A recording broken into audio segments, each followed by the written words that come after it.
What's up, tout le monde? Bienvenue au Dans l'Enclave Podcast, le podcast 100% hockey qui te permet de propulser ta game à un autre niveau. Cette semaine, le podcast, c'est une présentation de Éducation Quantum. C'est quoi Éducation Quantum? C'est une plateforme de formation, que ce soit en ligne ou en personne, pour les entraîneurs, les kinésiologues du Québec pour vraiment approfondir vos connaissances, que ce soit au niveau de l'hypertrophie, que ce soit au niveau de la biomécanique, la prescription, l'évaluation du client. Bref, très complet niveau formation. Et on vous a récolté un petit pourcentage de rabais que Phil vous a expliqué. Exactement. Donc, vous allez avoir droit à avoir un 10% de rabais sur tout ce qui est formation sur place ou en ligne avec Quantum Training. Donc, juste à vous rendre sur leur site web quantumtraining.ca, puis acheter la formation, en fait, que vous voulez, que ce soit en ligne ou à distance, puis en ligne ou sur place, en fait. Puis, vous allez bénéficier d'un rabais avec le code promo ENCLAVE10. Donc, Yes. 10% de rabais sur tout ce qui est formation avec Quantum Training. Yes, exactement. Et cette semaine, on a reçu sur le podcast Yann Joseph, qui est j'allais dire un ancien joueur de hockey. C'est un joueur de hockey, c'est ça qui est dans la vie. Et il joue au hockey depuis qu'il a très jeune âge. Là, il a 39 ans. Il a joué dans la Ligue junior majeure du Québec. Il est allé faire un tour East Coast. Il a joué depuis 2004 dans la Ligue nord-américaine de hockey. Il est kinésiologue, posturologue, naturopathe, bref, très complet comme parcours de vie.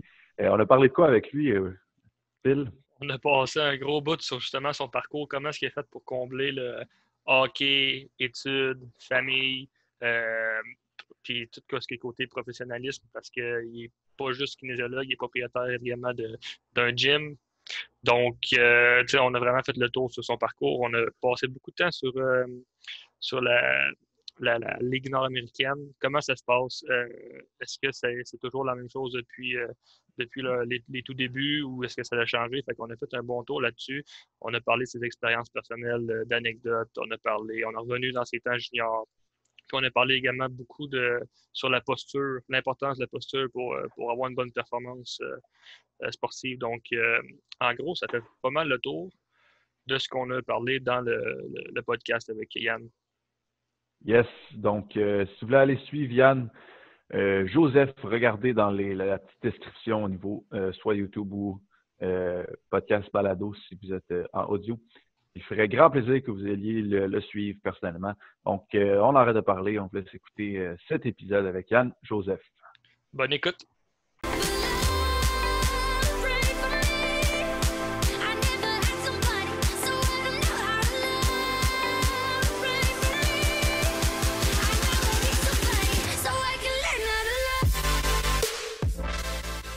Yes.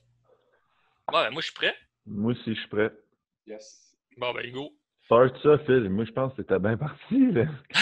Je dirais toi qui partirais le bal. Bon, ben, écoute, OK, c'est bon, je vais passer ça. Ben, un grand merci d'avoir accepté l'invitation en ce temps de confinement. Merci. Merci à vous pour l'invitation. J'aimerais ça que tu commences un peu à expliquer là, ton parcours de joueur de hockey puis où est-ce que tu es rendu aujourd'hui, qu'est-ce que tu fais? Ben, mon parcours de joueur de hockey, je dirais qu'il n'a pas été facile. Jeune, je dirais que j'étais pas bon. Mes 2 premières années que j'ai joué au hockey, là, j'avais de la misère à patiner. On pourrait développer plus tard là, sur les raisons, là, mais je tombais tout le temps. Probablement, c'est comme mon côté posturologue vient, là, mais probablement mon système vestibulaire n'était pas là du tout.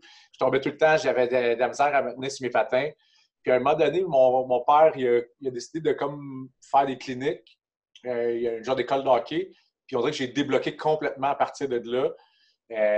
Puis là, j'ai toujours eu le challenge que j'étais quand même de petite taille, même si on est novice à tombe, puis oui, qui n'est pas supposé avoir vraiment un impact sur ta qualité de joueur de hockey. Ben, le monde disait toujours ah, ben, il est bien trop petit.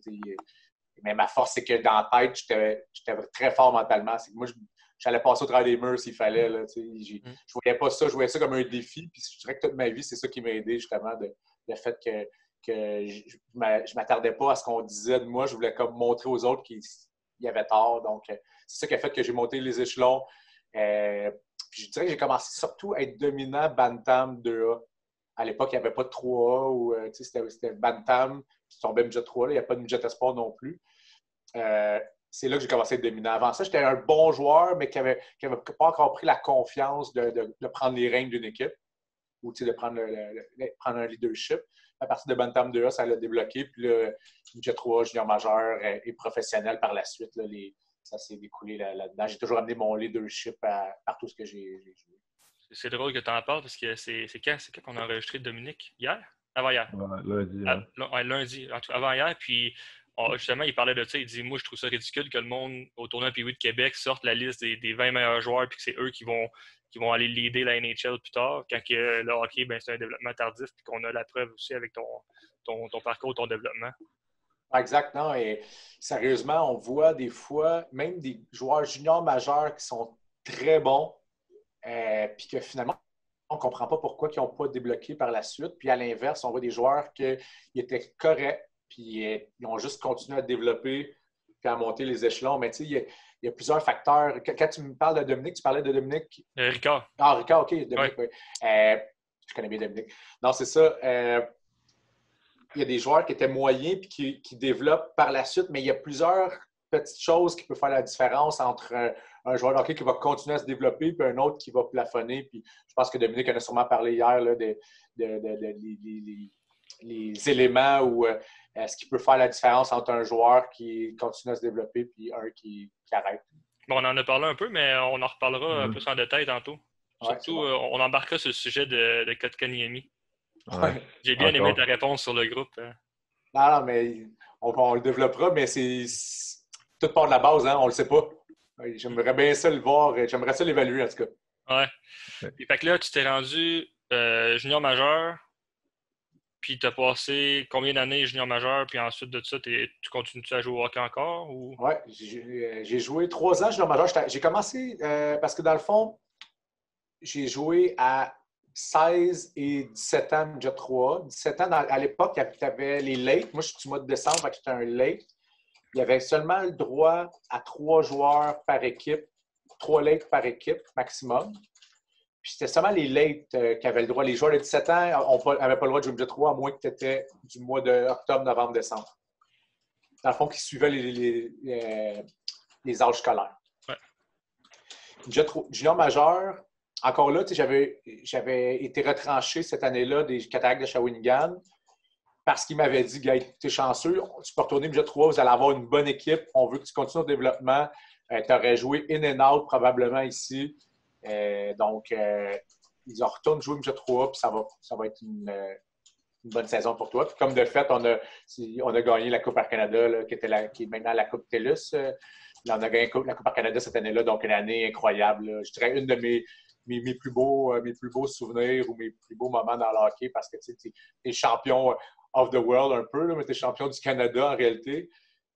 Donc, c'était vraiment... puis j'avais joué un rôle d'impact. J'étais allé junior majeur l'année d'après, je suis retourné avec les Cataractes de Shawinigan. Il y avait déjà 4 lignes de vétérans à l'attaque.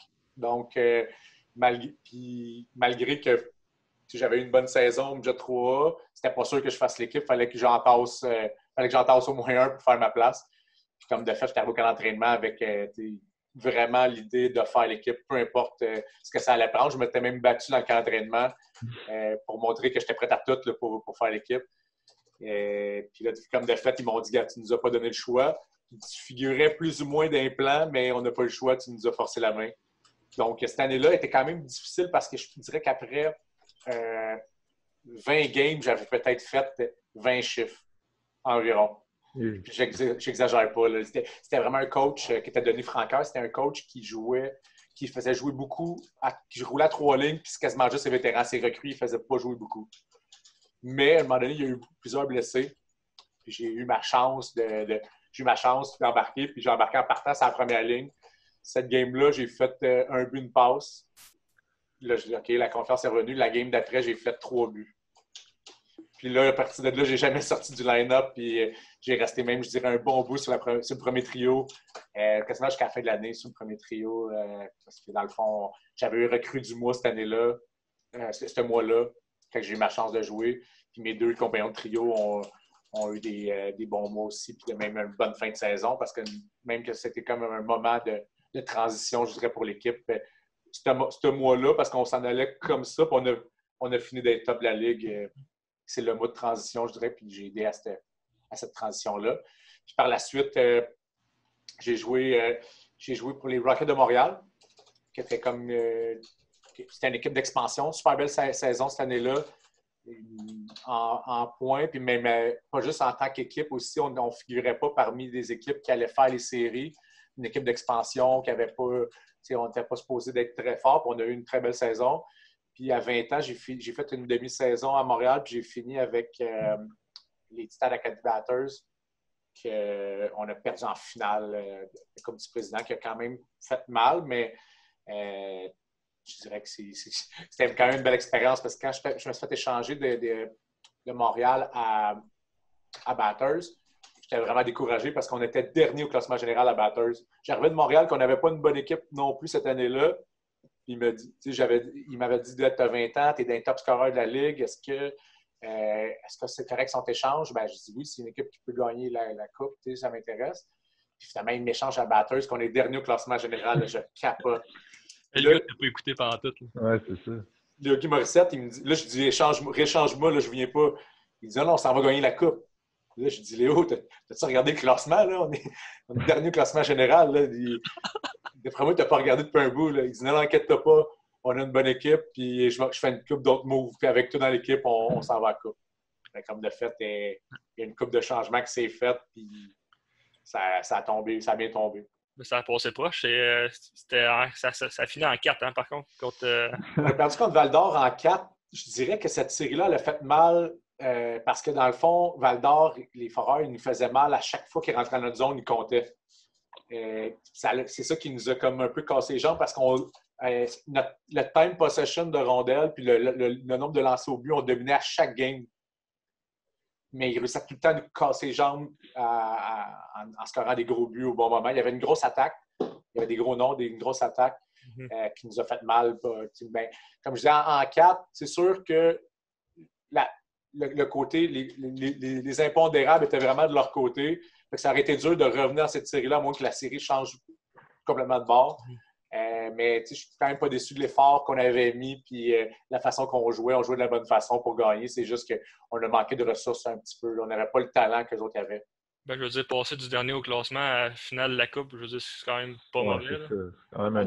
On avait eu beaucoup d'événements qui s'est passé dans cette équipe. Même dans la moitié d'année que je suis arrivé, là, beaucoup de choses qui s'est passé qui a fait qu'on a construit vraiment une chimie vraiment forte. Des fois, ce n'est pas toujours les meilleurs joueurs qui vont faire les meilleures équipes ou les bonnes équipes. C'est vraiment la meilleure unité. Puis on a créé vraiment une grosse chimie, puis on était comme imperturbable jusqu'à temps qu'on perde en finale. Mais comme j'ai dit, je pense que c'était plus un manque de ressources. Ça nous a rattrapé à un moment donné que les autres, il y avait vraiment beaucoup d'offensifs et beaucoup de talent. Mais on a vraiment fait on a gagné 2 séries en 7 là-dedans. On était dur à on pouvait se faire blesser, mais on était dur à battre. Là. On était dur à tuer, je dirais. On peut utiliser ce terme-là, le terme d'hockey des fois. Et est-ce que, mettons, question comme ça, mettons, perdre une série en 4, est-ce que c'est différent de perdre une série en 5, en 6 ou même en 7? Ou c'est perdre, ça reste perdre, mettons? C'est sûr que c'est décevant de perdre en 4 parce que tu n'as même pas réussi à ébranler l'autre équipe. D'un autre côté, je dis souvent en série, perdre, c'est perdant. Fait que tu perdes 11-1 ou que tu perdes 1-0, ben c'est 1-0 pour l'autre bord dans la série. Que tu perdes en 7, que tu perdes en 4, tu as perdu. C'est sûr qu'en 7, des fois, je dirais que c'est plus. Ça fait plus mal, des fois, parce que tu es vraiment à ça là, de soulever la coupe ou de passer à une autre étape. Puis j'en ai quand même connu beaucoup de Game 7 dans ma carrière. Puis je dirais que c'est les parties que j'aime. Parce que je dis souvent aux joueurs, à mes coéquipiers, c'est qu'on joue au hockey pour ça, là, pour ce feeling-là. Parce que dans le fond, tu es comme à ça, mais ça peut virer d'un bord puis de l'autre. Mais ça reste quand même qu'à la fin, quand tu as perdu, tu as perdu. Peu importe la façon. C'est sûr que quand tu as perdu puis tu as réalisé que tu n'as pas joué à la hauteur de ton talent ou donné les efforts que tu aurais dû, que tu n'as pas tout donné pour gagner, là, ça, c'est décevant. Ça, c'est démoralisant, je dirais. Puis ça, après ça, c'est... Mais quand tu es comme je dirais que tu n'es pas confortable dans cette situation-là. Ça ne m'est pas arrivé souvent, mais c'est déjà arrivé avec des équipes que j'avais eu ce feeling-là. Puis ça, je dirais c'est vraiment pas un feeling que tu veux avoir. Mais quand tu as tout donné, puis dans le fond, il y a une question d'impondérable, une question aussi de OK, le talent, y a-t-il vraiment eu un impact? Tu sors de là à tête haute, mais tu as perdu quand même. C'est toujours, on dit toujours on joue pour participer, c'est pas vrai, on joue pour gagner. Là, fait que t'es quand même déçu, là, peu importe. Là. Est-ce qu'une game set, mettons, toi, t'aimais ça, jouer une game set où t'avais tout le temps le stress qui était dans le tapis? Ou... J'appelle ça. C'est une des raisons pour que j'ai appelé mon gym zone sportive. Là. Be in the zone. Puis moi, les game sets, c'était là que j'étais dans la zone que je veux être. Le feeling, le mix de stress, faut que tu sois dans la bonne zone mentalement, physiquement, préparé. Je dis aussi not too high, not too low. Tu ne veux pas être trop haut, tu ne veux pas être trop bas, tu veux vraiment être dans la bonne zone parce que trop haut, trop d'émotions, tu peux faire des gestes de réaction. Trop bas, ben là, tu vas comme figer, tu réagiras pas, tu n'agiras pas de la bonne façon. Donc, c'est des games que j'aimais dans cette zone-là. Puis je dirais que c'est souvent dans ces games-là que je jouais du bon hockey. Là. Majoritairement, les games qui ont plus d'impact, dans mon cas, c'était ça qui venait me driver puis qui faisait que je sortais mon meilleur hockey. Encore aujourd'hui. Là. Tu disais, mettons, que tu as joué beaucoup de game set. Est-ce que tu sens que l'expérience de game set peut affecter, mettons, une équipe positivement? Souvent, on voit ça, mettons, dans la NHL, que les commentateurs, mettons, RDS, TVA Sport, ils parlent de, mettons, pendant la game set, tel joueur, il y en a beaucoup, ils ont de l'expérience, ils ont de l'avantage, blablabla. Est-ce que tu vois qu'avec ton expérience, que l'expérience en game set t'apporte de quoi de positif? Vraiment. Parce que je dirais que, justement, comme j'expliquais, not too high, not too low, c'est sûr qu'une émotion qui est élevée, mais si tu es moins capable de la contrôler, bien justement, tu ne reprendras pas les bonnes décisions, tu n'agiras pas de la bonne façon sur la glace. Puis justement, quand tu as un peu plus d'expérience, tu le sais, tu ne baisses pas les bras parce que l'autre équipe a compté un but. Tu ne viens pas trop content parce que tu as compté un but non plus. Tu veux rester dans la bonne zone jusqu'à temps que le cadran sonne, que c'est 0-0-0 au tableau, puis c'est fini. Là. Donc, je dirais que ceux qui en ont vécu plus le savent plus, ce feeling-là. Mais ça ne veut pas dire parce que tu n'en as pas vécu que tu ne réagiras pas bien. Là. C'est pour ça que, des fois, il y a ça, mais il y a d'autres facteurs aussi en ligne de compte. Là, puis encore là, je dis souvent les impondérables. Des fois, il y a des choses que tu ne contrôles pas qui peuvent avoir un impact, mais encore là, si tu restes dans la bonne zone au niveau mental, bien, tu vas quand même bien performer dans une game set. Après ton parcours à la GMQ, tu t'en es allé où? J'ai joué 2 ans aux États-Unis, Central, qui est défunte, c'est une ligue qui n'existe plus, la Central Hockey League, puis la East Coast League l'année d'après. Dans le fond, je m'en allais jouer universitaire à Moncton après ma saison 20 ans. Puis j'avais eu un appel du club école des Stars de Dallas dans la Ligue américaine, qui étaient les Grizzlies de Utah à cette époque-là. Puis là, dans le fond, ils disent c'est une invitation. On a eu une bonne saison. J'avais fini ma saison 20 ans junior avec 101 points. Puis en série, on a perdu en finale, puis j'avais eu des bonnes séries. Donc, c'est sûr que ça me donnait comme une certaine opportunité, mais à cette époque-là, avoir un contrat ou une invitation dans la Ligue nationale, pour les joueurs de mon 16, c'était quand même très difficile de ma grandeur. Puis tout ça. Donc, parce qu'à cette époque-là, il y avait encore l'accrochage qui était permise. Donc, il fallait que tu te débattes contre quelqu'un qui t'accroche puis tu veux te rendre à rondelle. C'était quand même plus difficile. Il fallait que tu trouves des stratégies où tu es plus hargneux, etc. Donc, quand j'ai eu cette offre-là, j'ai dit, bon, je vais mettre l'université de côté. C'est quelque chose que je veux faire de toute façon, mais c'est pas perdu. Tandis que cette offre-là, ben, si je ne vais pas, je risque de peut-être pas avoir de chance. Puis, tu sais, quand tu es encore naïf un peu, hein, tu sors du junior, tu ne sais pas trop comment ça fonctionne, le monde professionnel. Je me dis, go, je me lance. J'étais arrivé au camp vraiment en conditions physiques exemplaires, là, dans le tapis. Là, Puis dans le fond, ce qu'ils avaient fait, c'est qu'eux autres, ils m'avaient envoyé au Nouveau-Mexique une semaine avant, m'offrir comme un pré-camp d'entraînement. Il dit, va là. Il dit, si tu ne fais pas notre équipe, tu vas aller jouer pour notre club-école qui est au Nouveau-Mexique. Fait que va t'installer là. On est à 5000 pieds en haut de la mer, donc il n'y a vraiment pas d'air. Fait que j'allais courir dans le désert, je faisais des sprints dans le sable. J'étais vraiment mindé à faire l'équipe. J'étais arrivé à Utah qui est à 4000 pieds. Fait que dans le fond, tout le monde rushait les premières journées au niveau de leur souffle. Puis moi, c'était facile. Puis je dirais comme encore là, c'était un camp d'entraînement que j'ai vraiment tout fait pour rester dans l'équipe. Là, je frappais, j'ai scoré quasiment toutes les games intra-équipe.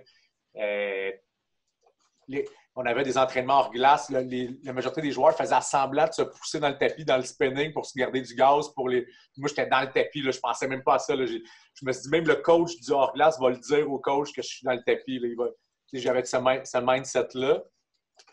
Puis finalement, ben là, quand ils m'ont retranché, ils ont dit, il faut que tu comprennes que ça fonctionne à contrat ici. Là. Tu mériterais d'être là, mais c'est qui que tu n'as pas de contrat? Il faut qu'on garde nos joueurs avec des contrats. Fait que va au Nouveau-Mexique, dans la Central League, domine, puis c'est sûr qu'on va te regarder, puis on va te remonter si tu as la chance. Je dirais que là, c'est moi qui ai déraillé un petit peu de mon mindset quand je suis arrivé là. J'étais comme pas prête mentalement. Je manquais de maturité un petit peu parce que j'ai sorti de ma ligne de conduite. Là. Puis là, c'est parce que j'étais déçu du professionnalisme des joueurs. Puis j'ai comme embarqué dans ce mood-là au lieu de rester focus sur qu'est-ce que moi j'étais capable de faire puis j'étais bon à faire. Fait que là, après ça, en faisant ça, moi, si je suis un gars qui n'est pas intense dans tout ce que je fais, mais je deviens un joueur normal, moyen, sur la glace, selon mes forces, mes faiblesses. Donc, pendant 2 ans, j'ai été comme ça un petit peu, là, sans trop trouver ma façon de faire. Là. Puis, je dirais que j'ai une anecdote là-dessus, que l'année d'après, je suis allé dans l'East Coast parce que là, finalement, j'ai réalisé que l'East Coast avait peut-être un peu plus de chance de te faire caller up dans la Ligue américaine. Parce qu'au départ, tu veux jouer dans la Ligue américaine, tu veux continuer à monter dans le hockey. La East Coast, la Central, il y a des bons joueurs, mais si tu restes là, tu vas mourir là. Fait que moi, mon but, c'était de remonter le plus vite possible dans la Ligue américaine. Puis dans l'East Coast, j'avais décidé d'aller dans l'East Coast, même si les villes sont moins le fun à jouer, puis c'est moins plaisant. Puis là, j'avais été jouer à Trenton, New Jersey, là, qui est vraiment une ville. T'as pas de fun là. C'est déprimant. Là. C'est vraiment déprimant. J'avais été jouer là. Puis, à un moment donné, je suis le 2e scoreur de l'équipe, puis je suis le 10e attaquant de l'équipe. Là, je vais voir le coach. Je dis là, je comprends pas ce qui se passe. Là. Je dis, j'ai quasiment pas de glace. Je suis le 2e marqueur de l'équipe. Et je dis, y a quelque chose qui se passe? Qu'est-ce que je fais de pas correct? Là, il dit, tu vas comprendre que dans le hockey, des fois, tu te fais fourrer. Il m'a clairement dit ça, mais en anglais. Je dis, OK, mais là, tu es en train de me dire que tu fais ça que tu me fais ça. Il me dit, c'est quoi, tu veux jouer plus? Là, je dis, ben oui, je veux jouer plus. Je dis, je trouve que je le mérite. Je suis toujours le dernier sorti de la glace. Dans l'entraînement, je suis toujours là. Je me défonce. Puis, en même temps, c'est pas comme je faisais rien. J'ai des stats pour le nombre de chiffres que je fais sont quand même là. Il dit, OK, il va m'arranger pour que tu joues plus. Le lendemain, j'arrive, j'avais un sac de vidange à ma place si j'avais été échangé. Fait que, dans le fond, je l'ai appris à la dure des fois que dans le monde du hockey, des fois, ça peut être tough. Même le monde des affaires tout court, là, dans le fond, c'est le même principe. C'est un petit peu une école de vie des fois. J'ai jamais vraiment compris pourquoi. Mais c'est sûr qu'on avait une équipe qui avait tellement de joueurs sous contrat de la Ligue américaine. J'étais un des seuls qui n'était pas sous contrat. C'est ça dans le fond, quand il m'a dit tu vas apprendre tu peux te faire fourrer dans le hockey, ben, c'était genre en blanc. C'est pas parce que tu ne le mérites pas, mais c'est pas de même ça marche. C'est une business, ça marche à contrat. Mm. Donc, c'est pour ça que après ça, je suis revenu. L'année d'après, je suis allé dans la Ligue nord-américaine, qui était encore là, ça s'appelait le semi-pro. Je pense que c'est l'année d'après que ça a changé pour la Ligue nord-américaine. Puis, j'ai réappliqué au bac en kinésiologie. Dans le fond, je joue dans la Ligue nord-américaine depuis que j'ai 23 ans jusqu'à 39 ans présentement. Là. Ça, c'est comment cette ligue-là? C'est-tu vraiment une ligue de bagarreurs tough ou c'est quand même une bonne ligue? Je dirais que même à partir de la première année que j'étais allé jouer là, j'étais même, je me dis, bon, qu'est-ce que je viens faire ici? J'ai 23 ans, j'ai encore de la drive dans le tapis. Puis finalement, j'ai vu qu'il y avait vraiment des bons joueurs. Mais c'est sûr qu'il y avait beaucoup de bagarreurs à l'époque. Le hockey a beaucoup changé depuis. Puis la Ligue nord-américaine a beaucoup changé depuis. mais les joueurs qu'il y avait étaient de qualité. Puis moi, je pensais arriver là, puis ça allait être facile, mais j'ai vraiment vu qu'il fallait que je remette les bas de travail, là, parce que les bons joueurs, il faut que tu produises. Là. Le premier, deuxième trio, c'est des joueurs qui ont joué dans la Ligue américaine, qui ont joué en Russie, il y en a qui ont joué dans la Ligue nationale, qui ont déjà joué en Europe, etc. Donc, si tu arrives là, puis tu ne produis pas, puis tu n'es pas un tough, ben là, ils vont en trouver un autre, tout simplement. Fait que là, j'ai comme réalisé assez vite que je n'avais pas le choix de me remettre d'aplomb, puis de prendre la Ligue au sérieux si je voulais continuer à jouer là-dedans, puis aller à l'université, parce que dans le fond, c'était comme un bon sideline pour me permettre d'aller à l'université, puis avoir un bon salaire en jouant au hockey, faire ce que j'aime. Tu sais. Donc, puis en cours de route, la Ligue, elle a vraiment changé parce qu'à l'époque, mettons, tu avais, je dirais, 2 bons trios. Le 3e trio, tu avais peut-être 1 ou 2 joueurs qui pouvaient se battre. Le 4e trio, c'était 3 joueurs qui pouvaient se battre. Puis, tu avais au moins 1 ou 2 défenseurs par équipe qui pouvaient aussi se battre. Donc, ça en fait des bagarres, ça. Dans une game, il y a un potentiel de bagarre. Ça, c'était mes premières 2e années. Je dirais que c'était comme ça. Après ça, ça l'a changé. C'est sûr que en 2004, quand il y avait eu le premier lockout, la Ligue était vraiment forte, là, mais il y avait encore beaucoup de joueurs très tough, très solides qui jouaient là. C'était mieux d'être fait fort là, pour jouer aussi. Même si tu avais du talent ou tu pouvais être bon, il fallait que tu sois fait fort mentalement parce que ça m'est déjà arrivé là, de me faire dire que si on comptait un but, il allait nous casser tous les dents. Puis nous autres, on arrivait et on avait comme cette journée-là, cette game-là, on avait comme un bagarreur, eux autres, il y en avait 8. Fait qu'on se dit, bon, qu'est-ce qu'on fait? On garde ça serré, puis on compte le but, tu sais, on hésite, tu sais. Tu peux facilement t'aller dans la crainte un peu. Mais je dirais que, c'est ça, dans le fond, en cours de route, ça l'a changé. Ça, on ne voit plus vraiment ça. Puis même que, je dirais que maintenant, depuis 2-3 ans, généralement, il y en a peut-être 1 par équipe. Okay. Des games, peut-être qu'il y en a 2. Puis depuis quelques années, là, ça arrive souvent qu'il y a une game qui n'a pas de bagarre. Parce que dans le fond, la Ligue nord-américaine s'est adaptée à la Ligue nationale puis aux juniors majeurs. Parce que dans le fond, à l'époque, la Ligue nord-américaine, c'était l'ancien junior majeur qu'il y avait les Joël Thériault de ce monde, c'est sûr que Georges Larac n'a pas joué, mais l'époque, il y avait beaucoup de solides, de tough juniors majeurs. C'est tous ces joueurs-là qui ont développé un petit peu de la Ligue nord-américaine. Donc, là, il y en a de moins en moins. C'est comme rendu une race en voie de disparition, si on veut. Là. Il n'y en a plus qui se développent. Donc, c'est dur d'aller en chercher. Puis là, le hockey, la vitesse, elle a augmenté. Les joueurs sont plus rapides. Donc, tu ne peux pas prendre quelqu'un et dire, viens, t'es dormant, viens-t'en, puis embarque sa glace. Ça ne marche plus. Là. Ça ne marche pas non plus. Tandis qu'à l'époque, les bagarreurs avaient déjà patiné. Il y avait déjà joué junior majeur, junior 3, etc. Il y avait déjà un certain, en majorité, un certain skill sur les patins. Fait que, tu pouvais faire jouer sans que ça paraisse mal, mettons. Là, aujourd'hui, il faut qu'ils aient joué, puis il n'y en a plus qui ont joué beaucoup. Donc, c'est sûr que il y en a de moins en moins, tout simplement. Mais je dirais que le hockey est vraiment rendu... C'est aussi... Il y a autant de bons joueurs. Non, excuse. Il y a plus de bons joueurs parce qu'au lieu d'avoir 2 bons trios ou 2 et demi, que tu as des joueurs solides qui ont joué dans l'East Coast Ligue américaine, ils ont été des bons joueurs juniors majeurs, joués en Europe, etc. Mais maintenant, tu es rendu, tu as 3 trios, puis même que des fois, dans les séries, les dernières années, c'est qu'on a vu que les équipes avaient des fois 3 trios plus 2 attaquants sur le 4e trio qu'ils vont jouer un chiffre, là, qui sont là pour un rôle soit en désavantage ou autre. T'sais. Donc, la Ligue, elle a vraiment changé. C'est sûr, la tranche d'âge n'est pas pareille entre, mettons, Ligue nord-américaine puis junior majeur, mais est-ce que tu vois que la game, mettons, d'aujourd'hui est, mettons, autant vite ou moins vite, plus fluide, il y a plus de skills? Est-ce qu'il y a des différences? Clairement, le hockey a changé beaucoup depuis 5 ans. Surtout 5 ans, comme moi je le vois. Moi, là, comme j'explique, je suis rendu à 39 ans. C'est sûr que je suis quelqu'un qui se garde en forme. Il y a plusieurs choses que j'ai faites pour être capable de jouer à 39 ans encore.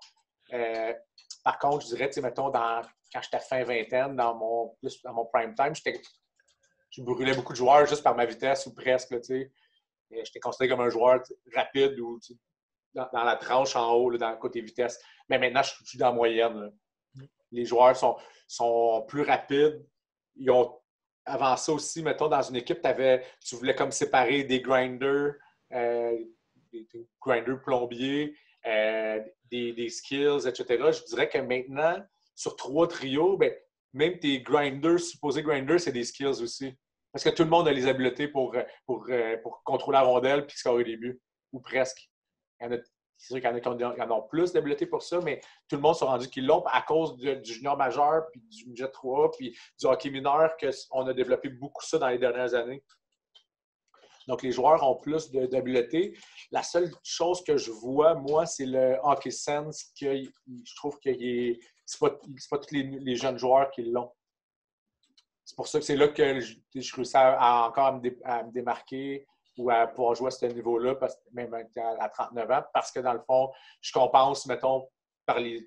Je ne dis pas que j'ai pas de skills, mais j'ai des bons skills, mais pas un niveau supérieur par rapport à certains, mais que mon hockey sense va compenser pour pallier à les forces de certains joueurs, des jeunes joueurs, je dirais. Présentement, tu joues temps partiel, ouais. c'est ça?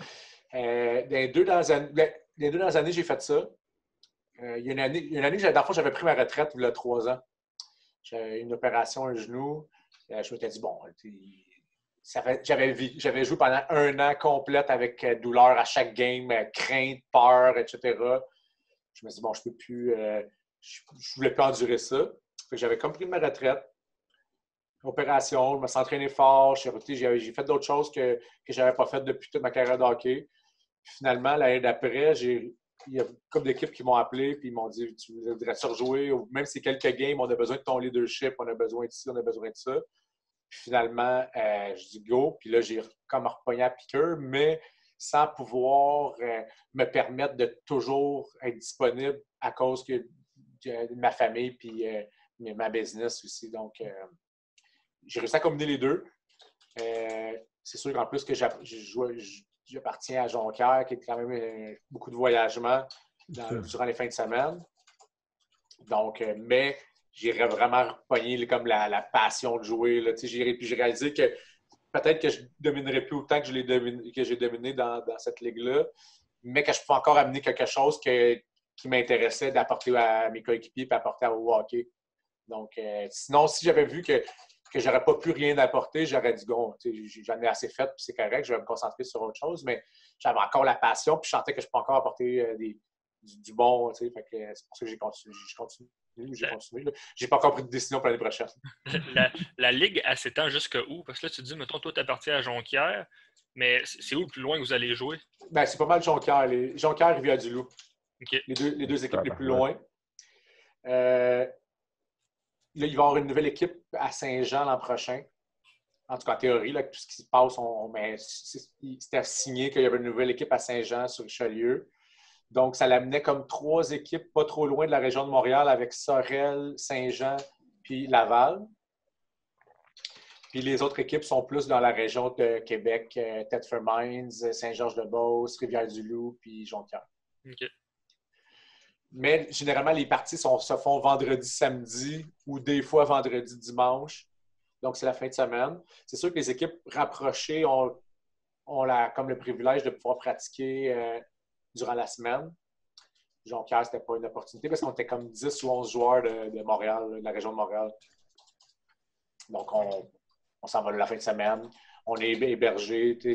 C'était très professionnel à Jonquière. Là. Je dirais que ça fait un petit bout que j'étais dans la ligue, là, puis c'était une des équipes que j'ai vues qui étaient les plus professionnelles là, pour ça. Là.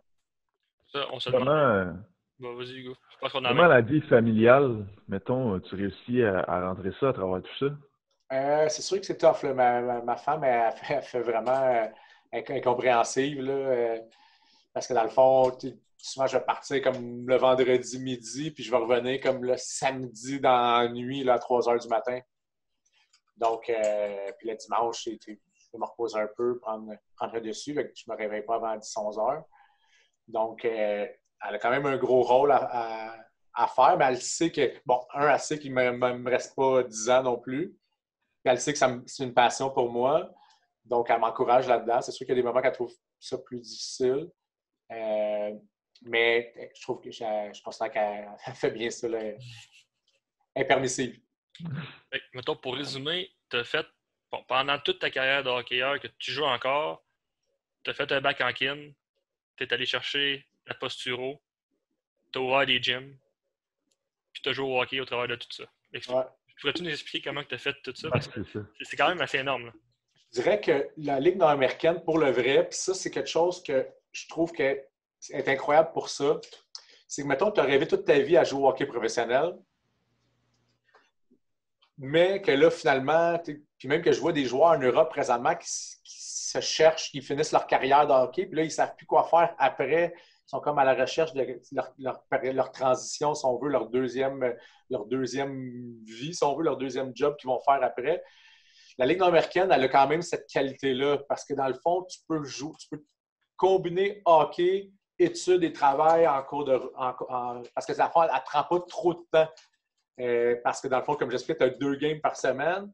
Puis généralement, tu as peut-être une pratique. Tu ne pratiques pas tous les jours. Puis généralement, les gens vont rester chez eux aussi. Contrairement, mettons, pendant que tu joues, je donne l'exemple, en Californie dans la East Coast League ou que tu joues en France, en Europe, mais c'est un peu plus dur de builder quelque chose parallèlement pendant que tu joues au hockey parce que, un, tu pratiques tous les jours. Fait que dans le fond, en partant, tu es comme concentré sur ce que tu fais à tous les jours. Puis tu es loin aussi de où est-ce que tu vas vivre, de où tu vis. Donc, c'est un peu plus dur pour ça. C'est pour ça que je trouve que c'est une ligue que des fois, quand les joueurs sont comme en transition où ils ne savent pas, c'est vraiment efficace parce que, un, tu peux être rémunéré pendant ce temps-là. Tu fais des salaires qui sont quand même bien. Puis tu peux quand même préparer ton avenir ou préparer autre chose. Donc là, dans le fond, moi, c'est vraiment de même que je l'ai vu au début. Bon, puis à l'université, pendant que je jouais au hockey, j'ai bien vécu. Pendant que j'étais à l'université, généralement, à l'université, ce n'est pas tous les étudiants qui ont ce privilège-là d'être à l'aise monétairement. Après ça, bon, ben, tu peux combiner ouverture d'un gym pendant que tu joues au hockey. Encore là, comme j'expliquais, c'est surtout les fins de semaine. Puis, mettons, un soir que tu vas aller à la pratique.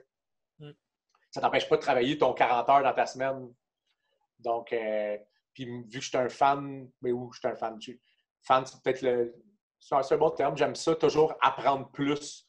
On dirait que j'ai jamais assez de connaissances, donc c'est pour ça que soit des formations en ligne, soit des formations physiques, j'essaie le plus possible d'aller chercher des formations qui vont aller dans ce que je veux faire comme professionnel. Parce que ça reste quand même que même si tu as un bac en kinésiologie, je trouve que, je dis ça en anglais, ton knowledge, it's your value. Ta valeur, c'est plus que tu as de connaissances, plus que tu as de valeur en tant que professionnel. Donc, je me dis qu'on ne peut pas en avoir trop de connaissances. C'est pour ça que je continue toujours à en chercher le plus possible. Aussi, c'est que ce monde-là, c'est un monde de l'entraînement, ça change beaucoup. Il y a beaucoup de nouvelles recherches. Ça change tellement que tu ne peux pas juste, tu sors avec un bac en kin ou juste avec un certificat d'entraîneur, tu ne peux pas juste t'asseoir sur ce que tu as appris. Il faut tout le temps que tu continues à upgrader parce que sinon, il y en a qui vont te dépasser à côté puis tu vas passer à côté de l'information importante. Exact. C'est sûr que l'important, ça reste quand même que c'est le knowledge est vraiment bon, mais là, il faut que tu l'appliques ton knowledge. C'est bon d'en entraîner du monde. Moi, c'est sûr que j'ai eu la chance que j'ai joué au hockey à un haut niveau. J'ai une certaine réputation dans le domaine du hockey. J'ai rapidement, après, quand j'ai commencé à travailler dans le domaine, j'ai rapidement eu à entraîner des joueurs de hockey professionnels ou de haut niveau. Donc, encore là, plus que tu entraînes des athlètes, plus que tu apprends aussi toi-même. Tu n'as pas le choix d'apprendre, sinon, justement, tu veux que ton athlète se développe à son maximum, mais il faut que tu trouves des stratégies pour le faire. Sinon, peut-être qu'il lui ne performera pas à son maximum, puis pour toi, ce n'est pas ta meilleure carte d'affaires non plus. Donc, comme j'expliquais, la Ligue nord-américaine m'a vraiment permis d'aller travailler toutes ces sphères-là en combiné. C'est ça. Des fois, ça l'aide beaucoup, je trouve. Là, on est en confinement, puis on dirait que je capote. J'essaie de me trouver plein d'affaires à faire parce que j'étais habitué d'être sans arrêt dans le tapis. Finalement, je réussis à en trouver. Là, on a dit, tu pourrais relaxer un peu. Non, j'ai des idées qui roulent. Là. J'ai trop de temps. Là. Mais non, mais je trouve que c'est aussi plus que tu es occupé, plus que tu fais tu fais travailler tes méninges, tu fais travailler ton cerveau. Puis je pense que c'est de même qu'on devient une meilleure version de soi-même aussi. Dans ta carrière, mettons, si on regarde juste carrière de joueur de hockey, ce serait quoi ton plus grand regret et ta plus grande fierté? Mon plus grand regret, je dirais que c'est quand j'avais 21-22 ans, mes années quand j'étais allé jouer aux États-Unis, que j'avais, si mettons j'avais les connaissances que j'ai là, puis la maturité que j'ai là, probablement qu'il y a des choix que j'aurais fait différents. Puis que justement, m'aurait peut-être. Est-ce que j'aurais joué dans le national? Je ne sais pas. Peut-être que non. Peut-être que oui. Parce que ça reste quand même. C'est pour ça que je veux le transmettre de plus en plus à plus en plus de joueurs de hockey présentement, parce que j'ai eu l'expérience que des fois, il y a des choix que tu fais que c'est pas ça qui va faire que tu vas aller à un autre niveau. Puis c'est correct si tu veux ça, mais si tu veux aller à un autre niveau, tu n'as pas le choix de changer, de faire les bons choix. Puis c'est pour ça que j'appelle souvent ça les éléments de la performance. Puis si tu travailles seulement dans quelques éléments, mais que tu en sautes un ou tu en sautes deux, bien, tu vas probablement peut-être pas avoir la chance de jouer, à moins que tu es un prodige, là, comme certains joueurs. Mais encore là, même encore, les prodiges d'aujourd'hui sont différents parce que souvent sont ça coche sur tous les autres éléments aussi. C'est des prodiges d'être ça coche sur les éléments.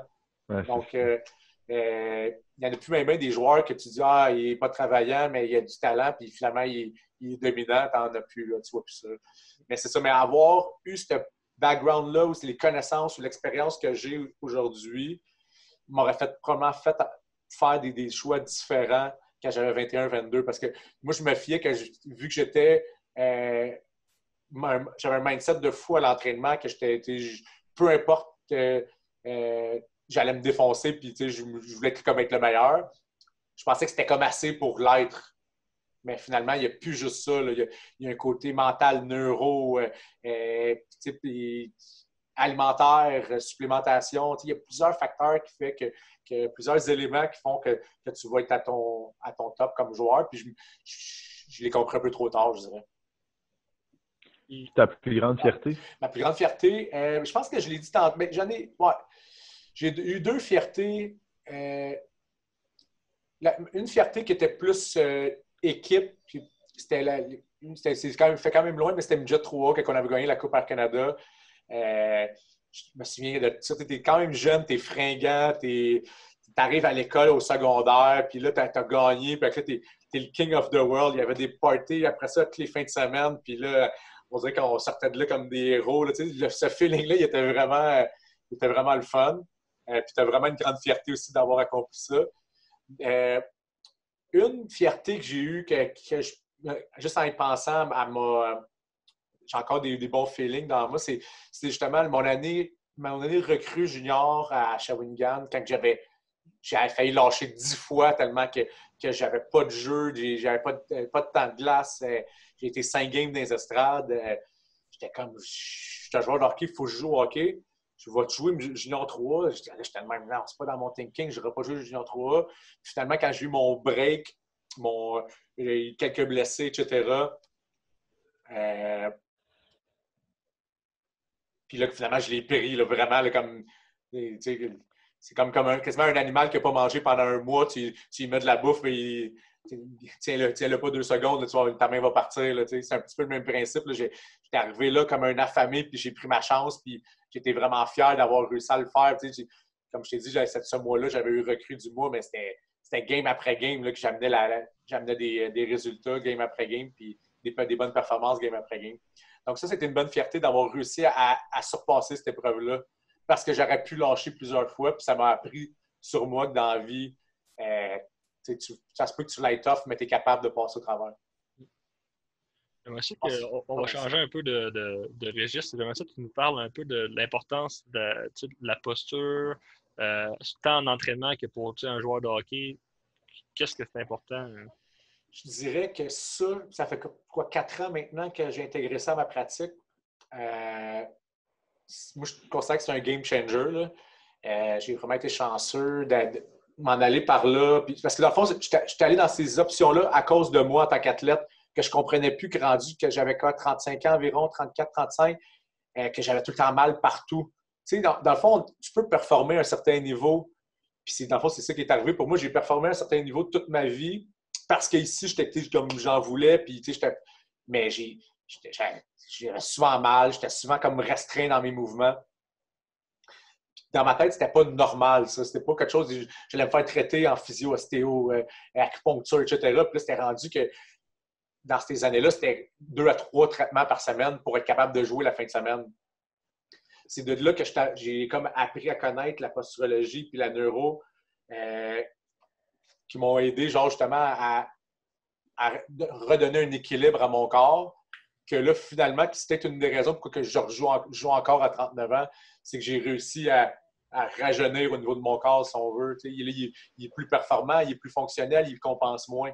Donc là, c'est sûr que c'est quelque chose que, un coup que je l'ai compris sur moi, j'ai voulu le réappliquer à mes, pas juste à mes athlètes, à tout le monde, mais mettons, si on parle côté hockey, à mes joueurs de hockey. Puis souvent, je le vois avec des jeunes de 15 ans qui sont déjà en adaptation, sont déjà en déséquilibre. Ils ont certains déséquilibres qui sont déjà en train de s'adapter là-dedans.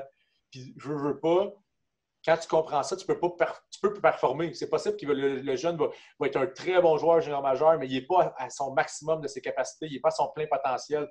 Dans le fond, avec cette approche-là, en optimisant la posture, tu optimises la façon que les athlètes vont bouger. Parce que si tu optimises la façon qu'il va bouger, ben, automatiquement, tu fais de lui un meilleur athlète puis probablement un meilleur joueur de hockey.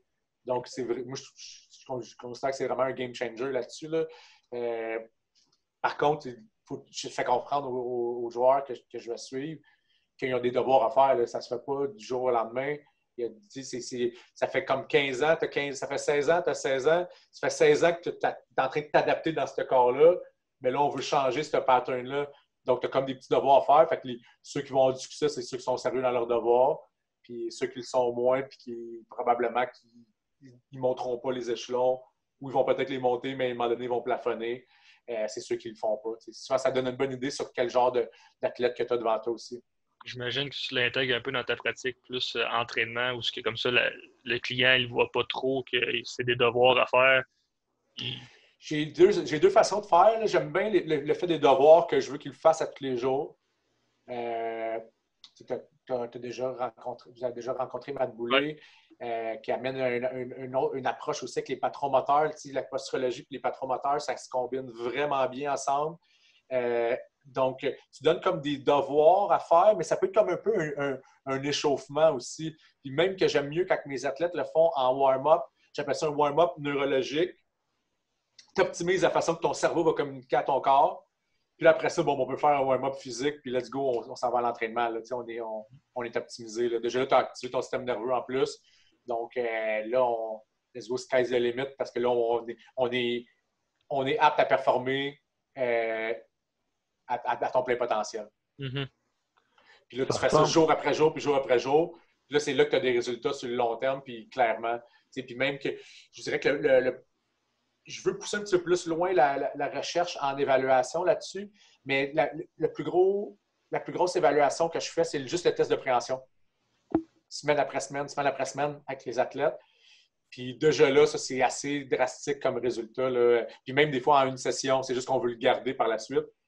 Une session en posturologie, puis même mettons qu'on intègre certains patrons moteurs, tu peux avoir jusqu'à 10-12 livres de différence en une heure là, sur le test de préhension.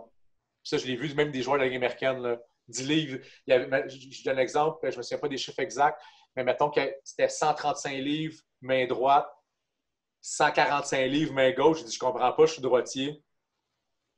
Finalement, on finit, on va travailler sur ses capteurs, soit que ça soit ses pieds, ses yeux, tout dépendant si c'était sa mâchoire. On va intégrer, juste stimuler un peu son cerveau par certains exercices, soit du vestibulaire, on travaille son équilibre, etc. On leur fait tester en 30 minutes après, puis là, il fait 145 ou à peu près. Là, même plus des fois. Même plus, exact. Mais ça veut dire que d'un bras, il a gagné 10 livres de force.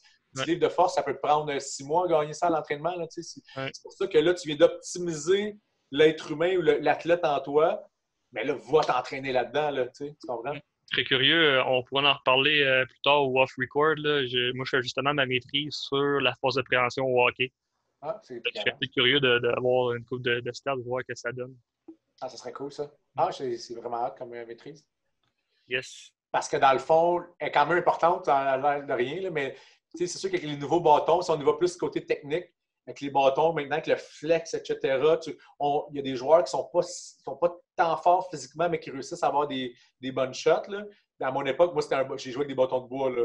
Fait que si tu n'étais pas fort, tu ne rentrais pas dans le bâton, là, ta shot, elle faisait coin-coin. Fait que souvent, c'était les joueurs qui étaient très forts, des avant-bras. Oui, c'est sûr qu'il y a un transfert d'énergie pareil avec un bâton de bois, mais si on le voit encore plus avec les bâtons, les One Piece, là, les bâtons carbone.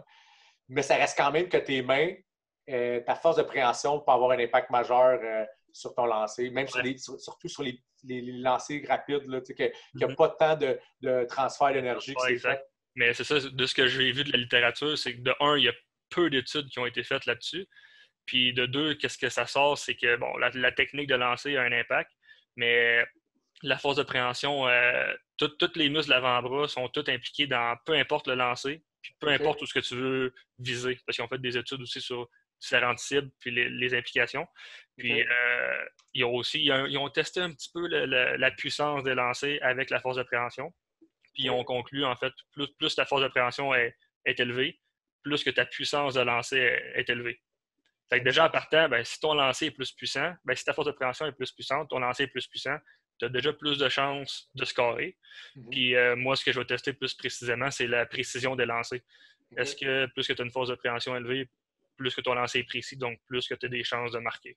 C'est vraiment hâte parce que je serais porté à dire oui, mais encore là, ça va le plus savoir en résultat là, après analyse. Là. Parce qu'il n'y a rien qui a été fait. Puis aussi, je teste en même temps le maniement de rondelle parce que je veux pas les mains, l'avant-bras, un grand rôle dans le maniement de rondelle. Fait que... On pourrait même aller côté neuro là-dedans. Là. C'est sûr que j'aimerais ça tester, mettons, les personnes, laquelle main qui est dominante ou laquelle main qui est en bas. Souvent, les joueurs de hockey, c'est souvent la main d'en haut qui est la main dominante. Ça arrive souvent. Ça arrive le contraire, mais généralement, on voit beaucoup la main en haut. Mettons, moi, je suis gaucher, ma main droite, c'est ma main dominante, c'est ma main en haut. Moi, c'est l'inverse. OK, mais c'est plus rare. C'est plus rare quand tu regardes le... Moi, je suis pas une référence. Non, mais généralement, moi, ce que je vois, c'est que mettons que moi, je suis droitier, là, je suis gaucher. Mais mettons que j'étais droitier, généralement, le monde qui sont comme ça, leur lancer, ce que j'ai vu, encore là, j'ai aucune analyse de fait. C'est plus une constatation personnelle que j'ai vue. Souvent, c'était du monde qui avait des meilleurs lancers, où ils étaient plus scoreurs. Puis les joueurs que leur main forte était en haut, c'était plus ils maniaient mieux la rondelle. Mais encore là, ça serait plus à analyser, là, mais ça ne m'étonnerait pas que...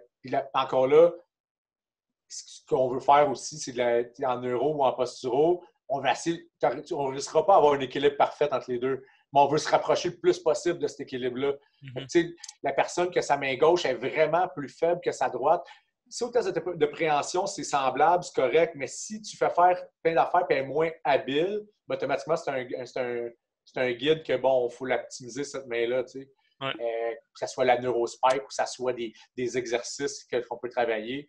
Je suis sûr qu'on aurait des meilleurs résultats, même dans l'analyse que tu vas faire et dans la recherche que tu vas faire. Je te donnerai des news, mais est-ce que j'ai les stats?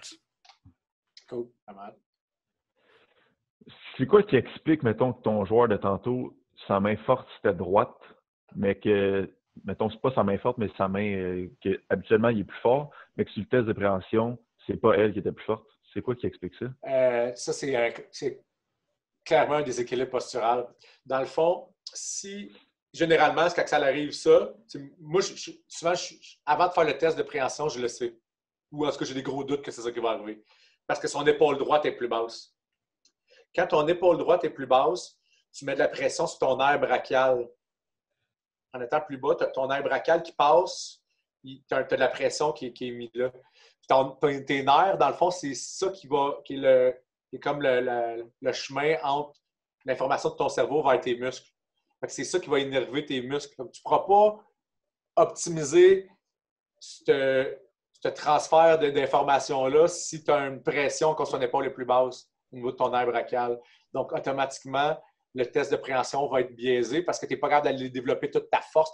La communication est moins bonne. Donc, juste en recréant un équilibre, c'est ça qu'on fait dans la séance, en corrigeant les capteurs, généralement. Mais des fois, on réussit à le faire. C'est toujours en corrigeant les capteurs, mais on réussit à le faire en tactile, en vestibulaire. On va encore recréer un meilleur équilibre. Là, hop, j'évalue les épaules, sont droites. OK, reteste ça, mon chum. Boum. Puis généralement, c'est jamais arrivé que c'était moins fort, ou presque. Là. Je ne peux pas dire jamais, là, j'ai déjà vu des cas un petit peu spéciaux, mais c'était d'autres problèmes. Mais quand les épaules sont droites, les hanches sont droites, je fais faire les tests de préhension. Il y a eu une augmentation versus quand il était plus bas.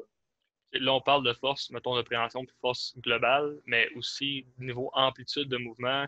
Pour avoir fait les formations de l'INSUP avec Matt, c'est juste insane les résultats que tu vois que tu gagnes en amplitude ou tu vas juste rééquilibrer. Là, fait que juste en faisant ces petits moves-là, avant tes games, avant tes pratiques ou avant ton workout à tous les jours, ben, si tu as une meilleure mobilité, tu as une meilleure amplitude de mouvement, tu as une meilleure force, en fait, que tu vas développer ton plein potentiel de force, ben, veux pas, au bout de la ligne, tu deviens une meilleure personne sur la glace. Exact. C'est clair. Puis, dans le fond, l'amplitude de mouvement qui est améliorée, souvent, est simple. Elle est juste améliorée par une meilleure connexion de ton cerveau vers tes muscles, dont une moins grande compensation de ton corps quand tu travailles. Puis des fois, c'est quand même impressionnant. Là. Des fois, j'ai du monde qui n'ont jamais été capables de toucher leurs orteils de leur vie. Là. Puis là, je fais une couple de tests, j'essaie donc de voir pour le fun. Je fais faire avant, toucher les orteils, c'est le plus loin que je peux aller. Bon, on fait une couple de choses, on va faire une couple de stimuli. Puis toujours tes orteils pour le fun. Et il arrive, puis il touche ses orteils, même il touche au sol, puis c'est quoi que tu as fait? Tu fais de la magie, tu sais. C'est aucunement de la magie, c'est purement neurologique. On a juste optimisé la façon que ton cerveau vient de communiquer à ton corps, puis en tant que personne, tu es déjà optimisé, tu sais. Donc là, OK, c'est fou, là. Dans le fond, quand tu as réussi à faire ça, parce que c'est quand même important, dans la vie, il faut croire à ce qu'on fait. Puis moi, c'est pour ça que j'aime ça le démontrer à mes athlètes, que leur montrer la différence entre les deux, du avant-après, pour qu'ils aient le goût de le répliquer à tous les jours. Parce que c'est facile, tu sais, faire des devoirs. Là, en général, même faire des devoirs quand on est à l'école, on n'aime pas tant ça, faire des devoirs. On aime apprendre, on aime ça, mais on n'aime pas faire des devoirs. Bien, c'est le même principe. Là, tu sais, que ce soit en posturo, en neuro, leur faire des devoirs, il faut qu'ils aient vraiment vu la différence pour avoir un intérêt pour le faire. Parce que tu ne dis pas, j'ai le goût de faire mes devoirs. Ouais, généralement. Mais quand tu vois la différence, tu vois l'impact, ben là, wow, OK, là, j'ai le goût de le faire. C'est vraiment, comme je t'ai dit, moi, ça a changé, ça a vraiment changé mon approche envers mes athlètes depuis 4 ans. Puis je veux continuer à le faire. Puis c'était comme une de mes missions en 2020, là, puis que je veux continuer comme ça, mais je veux essayer de faire un plus grand apprentissage à plus de gens parce que, tu sais, le domaine de l'entraînement, il n'est pas saturé, mais le monde le connaît. Tu sais, c'est une partie, c'est quelque chose. Tu sais, c'est sûr qu'il y a des entraîneurs qui ont des approches un peu différentes, mais ça reste quand même que tu veux développer un joueur de hockey en entraînement. Tu vas vouloir développer sa force, sa puissance, sa vitesse. Ça va rester autour de ça. Tu sais, oui, il y a un petit peu de système cardiovasculaire en cours de route, mais souvent, il est fait par la bande avec les autres approches d'entraînement. Mais ça, généralement, la majorité des coachs ou ça fait longtemps qu'ils sont dans le domaine, ou même des entraîneurs qui se connaissent vont utiliser sensiblement la même approche, peut-être des exercices propres à eux, etc. Il n'y a pas vraiment de recette qui change depuis quelques années, c'est pas mal ça. C'est juste que là, qu'est-ce que tu fais pour optimiser ton athlète? C'est des détails comme ça, la l'optimisation de ta communication de ton cerveau vers ton corps qui peut faire une grande différence.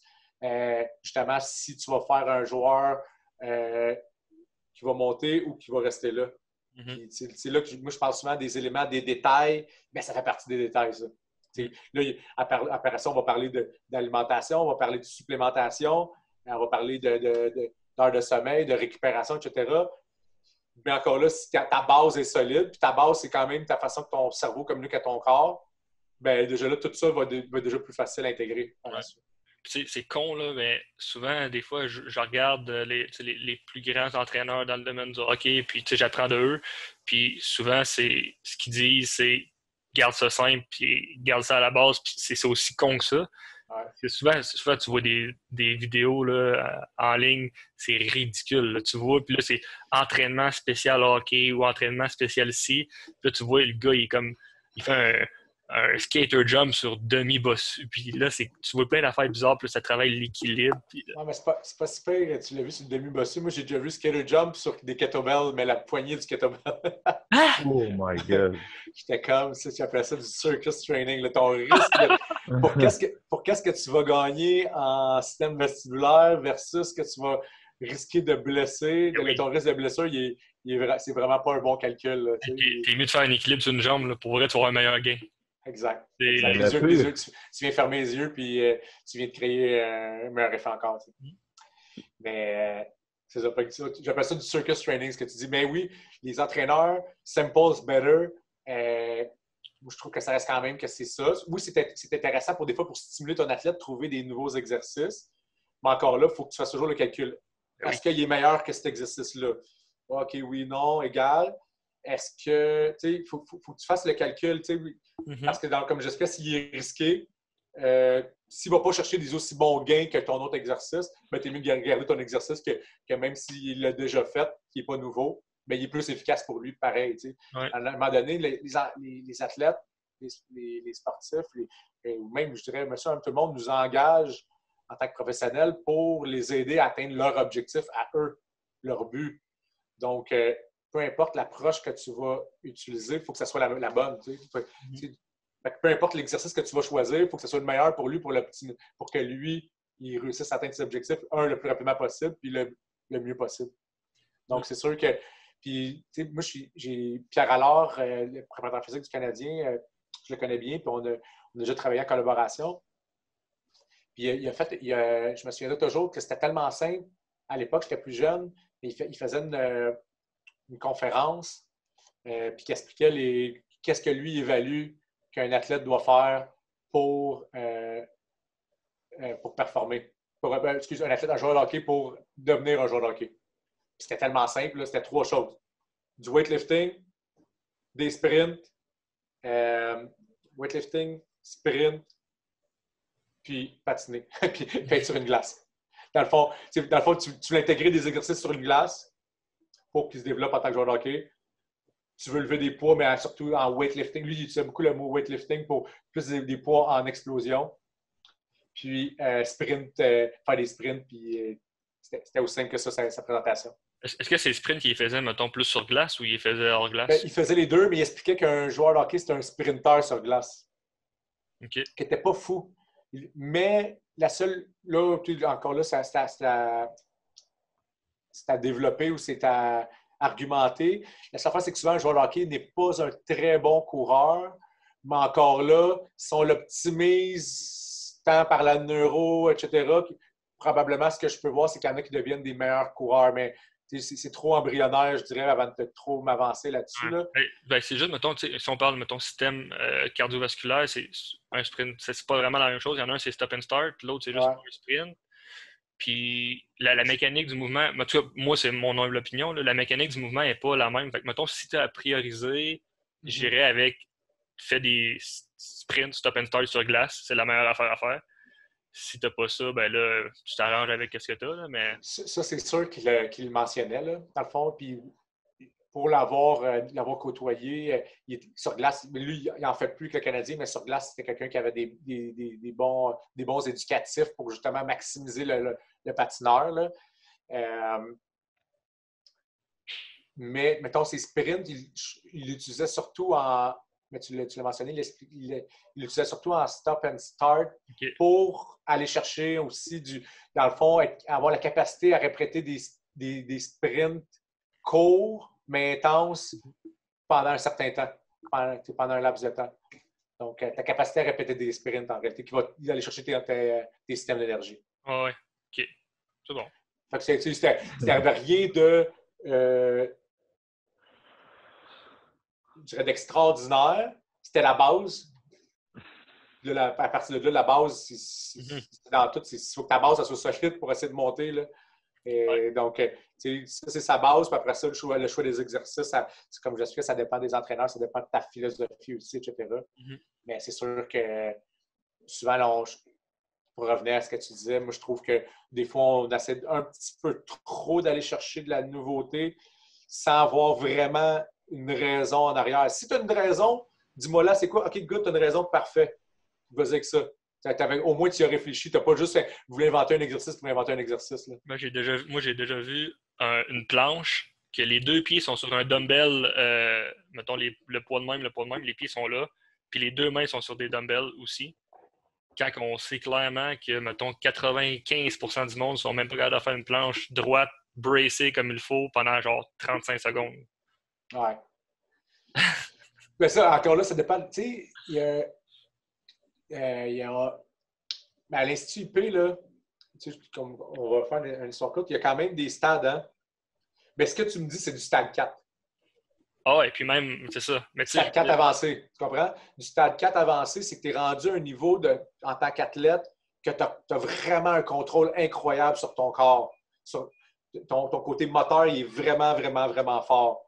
Et donc, tu peux essayer ou répliquer des choses pour toi, ou tu sais, mettons, si tu es un athlète qui est capable de faire ça, bien, tu peux justement te casser la tête à trouver des choses ultimes. Mais je dirais dans 95% de la population, c'est pas réaliste de faire ça parce que justement, on n'est même pas rendu là. Si on est rendu à un stade 4, on n'est pas rendu à un stade 4 avancé. Ouais. Puis ben, j'ai oublié de le dire, mais la personne qui était sur la planche avait le beau gros dos rond, la cystose thoracique, puis la belle lordose. Ah, OK. Encore. J'avais oublié de le dire, c'est assez OK, c'est ça, c'est assez important, oui. Mais des fois, il y a du monde qu'on voit là, sur YouTube, des athlètes extrêmes que, pour le vrai, ça, sont capables de le faire puis à une façon impeccable. Lui, il contrôle son corps. Là. Donc, c'est sûr que c'est à juger justement, tu es rendu avec ton athlète. Ça, encore là, c'est une expérience.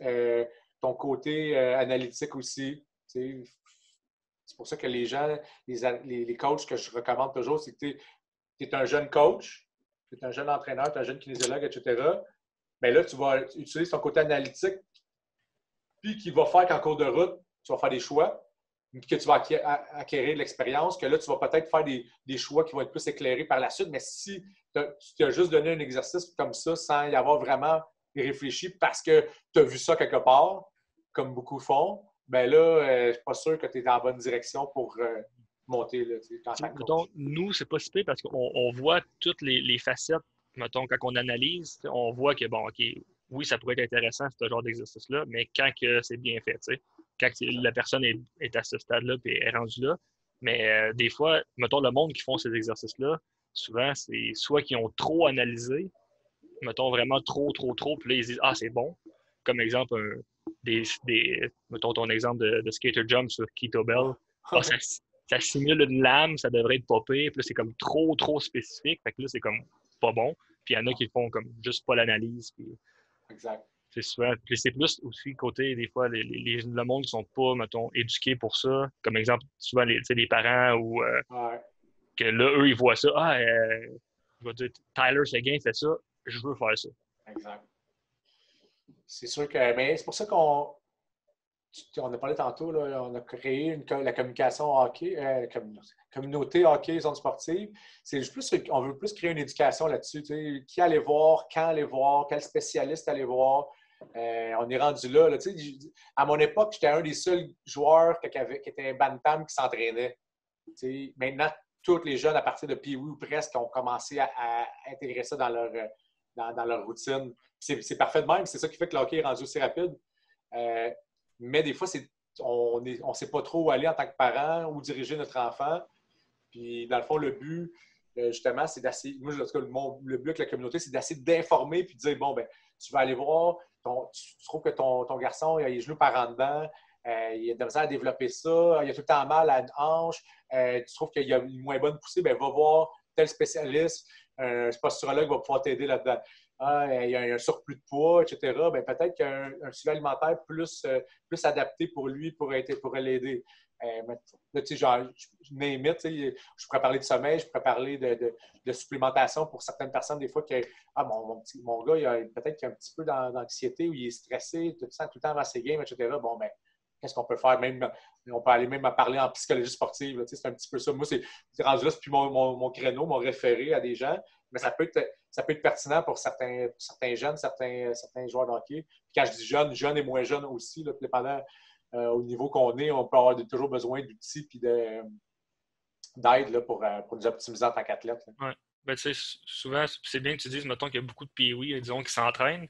Moi, j'en entraîne une couple, puis souvent, mettons, les parents, à cause qu'ils voient des vidéos, puis que mais là, je veux pas qu'ils commencent à s'entraîner tout de suite, puis ci, puis ça, puis là, il y a plein de mythes.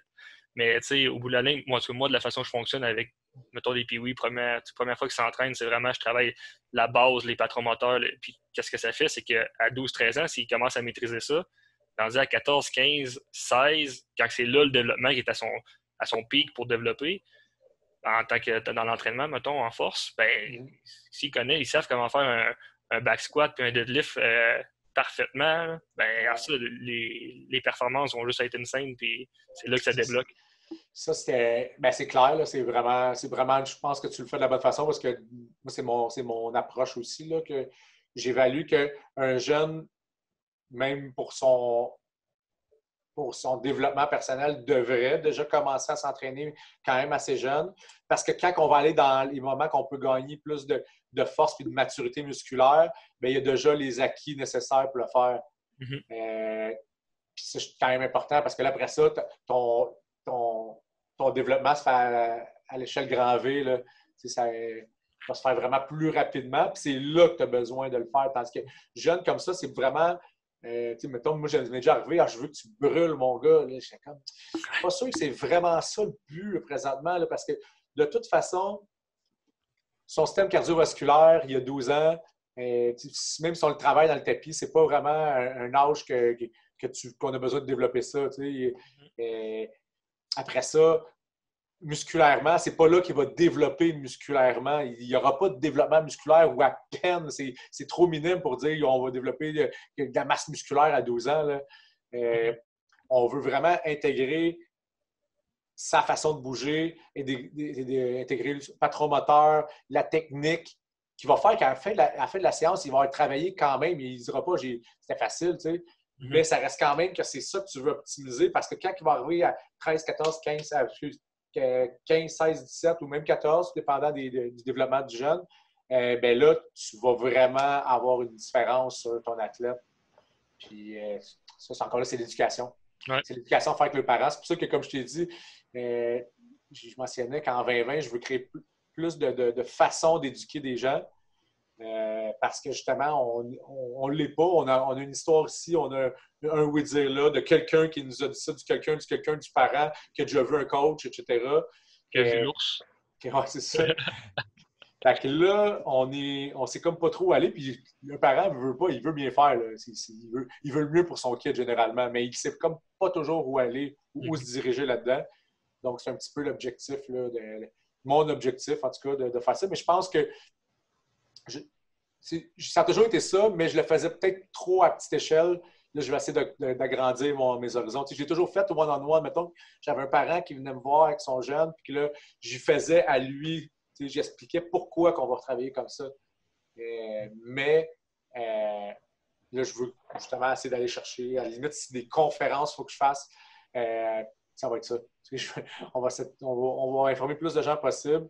Comme ça, ben, au moins, ils savent où est-ce qu'on s'en va. Puis je pense que c'est important d'éduquer les parents aussi parce que c'est eux autres qui vont diriger leurs jeunes jusqu'à un certain âge. Oui, exact. Si tu avais 2 à 3 trucs, peut-être plus 3, je dirais, à donner, mettons, aux jeunes pour mieux performer, puis, mettons, être mieux balancé à un jeune âge, ça serait lesquels? Bien, c'est sûr que généralement, mais tu veux comme des exercices ou… Pas nécessairement, mettons, ça peut être soit au niveau postural, mais ça peut être aussi de travailler sur son sommeil, travailler sur 2, 3 trucs généraux qui pourraient impliquer un jeune âge, qui pourraient les aider. Le premier point, je dis, ben, qui est facile, qui est facile parce que c'est un fléau, c'est de lâcher les jeux vidéo. Mais je vais le dire un peu plus large, là, modérer notre fréquence de jeux vidéo parce que pendant que tu es en train de jouer ton jeu vidéo, tu n'es pas en train de bouger. Puis c'est dans le mouvement qu'on se développe le plus, qu'on développe notre cerveau et qu'on développe notre corps. Tu sais, à notre époque, à mon époque, surtout, moi, j'étais quelqu'un qui s'entraînait l'été pour me préparer pour la saison, mais la majorité des autres joueurs faisaient un autre sport, mais qui est très bon, d'ailleurs. Tu sais, moi, je jouais au soccer, puis je faisais de l'entraînement, je faisais les deux. Dans une journée, là, j'avais joué au Nintendo, moi, c'était l'ancien, le Nintendo numéro 1 à mon époque. Là. Je jouais au Nintendo, mais si j'avais joué 2 heures dans ma journée, là, c'était dans le top des tops. Tout le reste du temps, j'étais dehors en train de faire de quoi? Soit que je jouais au soccer avec des amis, au hockey dehors, j'avais une pratique de soccer, j'avais un entraînement, dans cette époque-là, j'avais comme 14 ans, 13 ans, j'avais peut-être un entraînement 3 fois par semaine de 2 heures, qui était quand même bien, on faisait des sprints, c'était comme un peu plus d'athlétisme qu'on faisait. Mais c'est le même que tu développes. Dans le fond, plus que tu bouges, plus que tu vas te développer. Que ça soit n'importe quoi. Donc, lâche un peu plus les jeux vidéo, puis va jouer. Que ça soit n'importe quoi. Va faire un sport, va jouer. C'est pas obligé d'être du hockey. Ça peut être une game de football parce que quand on fait d'autres sports, on développe d'autres habiletés. On développe d'autres skills qui vont nous aider dans notre sport, dans notre main sport. Puis je trouve que de plus en plus, les jeunes, des fois, je leur lance une balle, puis ils sont prêts à attraper une balle. Ils n'ont jamais attrapé une balle de leur vie. Ils ont juste joué au hockey. Donc, le premier point, ce serait vraiment lâche un peu les jeux vidéo, fais plus de sport, autre sport. Deuxième, vraiment un point à changer, puis ça, encore là, c'est de l'éducation des parents, mais des jeunes aussi, ça commence avec les deux, c'est l'alimentation. L'alimentation a un impact majeur sur ton niveau d'énergie, sur ton sommeil, sur ton niveau de concentration. Puis je dirais qu'on a été... Là, je n'irai pas trop dans les manières de penser ou des lignes de pensée, mais on a vraiment été trop éduqués à « faut qu'on mange une assiette de pâtes avant ma game ». Tu sais. Moi, je l'ai fait parce que c'était ça qu'on nous faisait faire. Puis j'avais eu quand même une certaine éducation à bas âge sur la nutrition. Mais je me souviens que je commençais à être bon en 3e période quand je jouais junior majeur. Tout le long, mon système digestif, je dépensais de l'énergie à digérer ces pâtes-là qui finalement sont vraiment pas faites pour moi. Puis, fait que dans le fond, automatiquement, changer l'alimentation. Là, je dirais, bon, le truc, c'est d'essayer d'avoir une alimentation un peu plus variée. Parce que là, c'est trop large. Je ne veux pas te dire des spécificités. Il faudrait que je rencontre le jeune ou les parents. Mais tu veux essayer de manger une alimentation qui va avoir des protéines, glucides modérés. Tu veux avoir des légumes, des bons gras.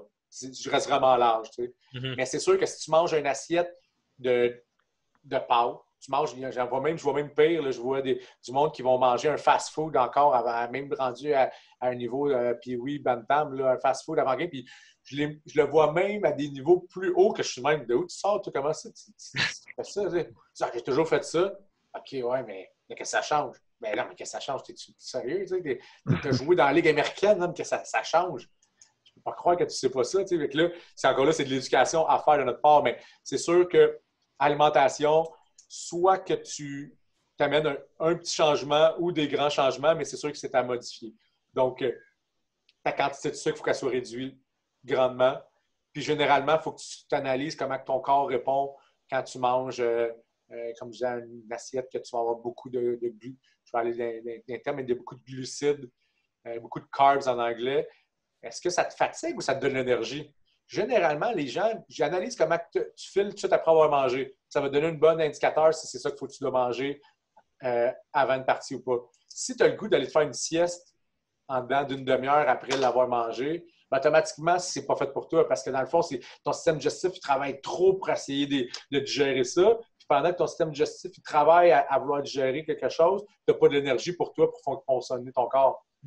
Fait que dans le fond, l'alimentation, c'est clairement un fléau, là, je dirais, en 2020. Là, beaucoup. Là, les Gatorade de ce monde n'aident pas non plus là, parce que c'est bourré de sucre.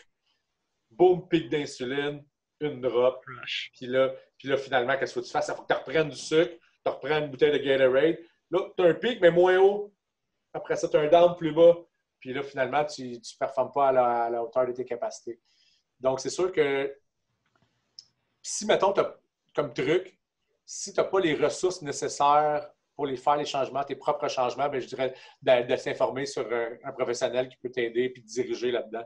Puis même si ce n'est pas le but de perdre du poids ou gagner de la masse, ou peu importe l'âge que tu as, ça peut être bon d'avoir des bons guides, des bons guidelines, des bons guides, quoi manger, quand, par rapport à quand tu fais du sport, mais même dans ta vie de tous les jours, qui va t'aider à tout. Moi, je rajouterais peut-être même aussi là, à ce niveau-là, essayer le moins possible des aliments transformés. Ouais. C'est clair. Ça, j'en parle pas parce que c'est pas partie de mon vocabulaire, là, mais non, c'est ça, c'est clair. Puis je dirais que c'est un des gros fléaux. On parle des joueurs de hockey, on parle des athlètes, mais mettons qu'on va à l'échelle mondiale, même surtout en Amérique du Nord, c'est pourquoi que les Américains, on découle les Américains, mais pourquoi que les Américains ont si haut taux d'obésité, c'est qu'ils mangent tellement transformé, que leur quantité de glucides est tellement élevée, mais ils ne peuvent pas s'en sortir parce que c'est tout du préfet. Ils se sont habitués à ce mode de vie-là, que tu le mets au micro-ondes puis tu le manges. Généralement, c'est sûr que c'est pas bon pour toi. Quand tu as quelque chose à mettre au micro-ondes, que tu sors du congélateur puis que tu le mets dans le micro-ondes, c'est rarement, là tu généralises, mais vous analyserez ça puis c'est rarement quelque chose de bon pour toi. Que ça soit, je vais nommer une affaire, genre pizza pochette. Je suis allé dans l'extrême, là, mais vous comprenez mon principe. Là. Extrême, mais pas tant. Après moi, il y a des adolescents qui prennent ça tout le temps. Oui, c'est clair. C'est sûr. C'était fait pour que ça soit consommé. Côté marketing, côté visuel, côté goût, côté sel, sucre, pour que tu aies le goût d'en manger, tu crées un genre d'addiction pareil. Ouais. Donc, ça, c'est deuxième truc, c'est changer l'alimentation. Comme j'expliquais, si tu n'as pas de. Tu connais pas les trucs pour le faire toi-même, tu n'as pas les ressources pour le faire toi-même, aller voir un spécialiste qui peut t'aider et te diriger là-dedans. Puis, troisième truc, bien, c'est sûr que je dirais que un des gros problèmes, c'est le sommeil. Puis, puis juste, je parle pour tout le monde, que ce soit les adultes aussi. Puis un des problèmes, des raisons pourquoi que le sommeil est aussi problématique, c'est ça ici.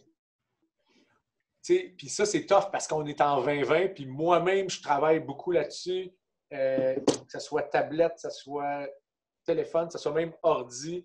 La lumière bleue nous affecte beaucoup. Puis ça va avoir vraiment un impact sur notre cycle du sommeil. Fait qu'idéalement, là, je vais dans l'extrême, mais je dis aux gens que je comprends que c'est pas réaliste des fois en 2020 de faire ça. Mais idéalement, ce serait supposé 3 heures avant de se coucher qu'on ferme tout ce qui est lumière bleue.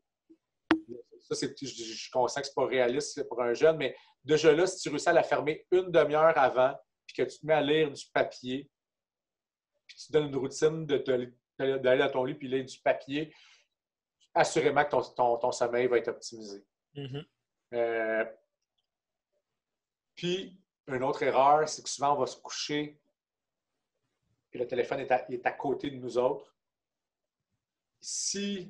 Au minimum, si tu veux absolument avoir ton téléphone à côté de toi puis c'est ton seul cadran, puis ton père ou ta mère ne veut pas aller t'acheter un cadran que tu vas brancher dans le mur, mais là, en mode avion, c'est déjà un petit peu moins pire.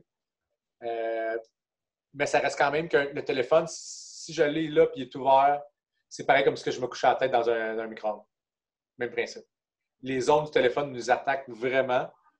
Ça a un impact sur notre sommeil aussi. Puis ça, j'ai fait des tests de force. On parlait de tests de préhension là, tantôt, Phil.